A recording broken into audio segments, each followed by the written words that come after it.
Good Thursday morning, Quad Cities. We are keeping track of some snow moving through the region, also causing some slick roads, especially on the less traveled roads. Interstates and main roads look okay, but for your residential streets, probably going to be a little slick this morning. Be careful about that. We're going to wrap up these snow showers by this afternoon. Not expecting much more than perhaps a dusting to half-inch worth of accumulation. Temperature's not going to do a whole lot today either.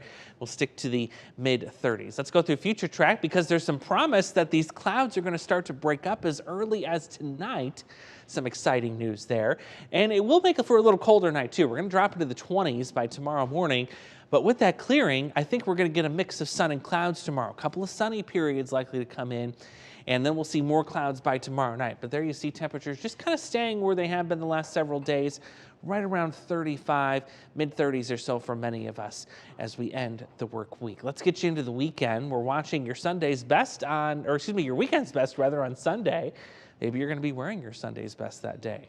That could happen. 39 degrees for the upper 30s for your high there. Sunshine, less wind.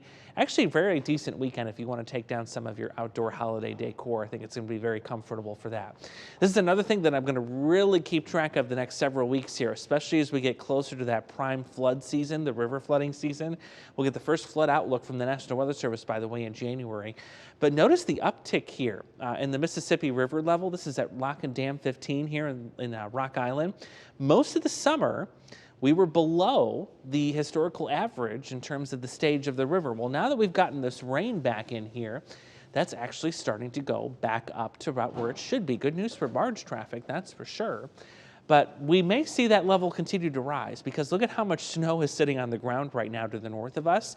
Where you're seeing this pink here, the really light pink, that's more than a foot of snow that's sitting on the ground right now. So this is certainly a big change from what we saw last winter, where they hardly saw any snow to the north. Not the case this winter. A healthy amount of snow to the north. That's going to be a healthy amount of water that will melt once we get into spring. And it's also good news too because of this severe drought ongoing throughout much of this region. So as that snow melts, I think we'll begin to wipe some of that away. A reminder, we still have some drought here, especially along and south of Interstate 80, including severe drought as you head towards Mount Pleasant here in southeast Iowa. Granted, we don't have any snow hardly on the ground right now, but we do get an update to this map here later this morning that I'll have for you on GMQC at 11. We'll see if that rain we've gotten over the last couple of weeks will put a dent on this. Hopefully it will. We do get another dry stretch ahead of us though. Once we get rid of snow showers today, we're not going to talk about snow again until we get to about the end part of next week.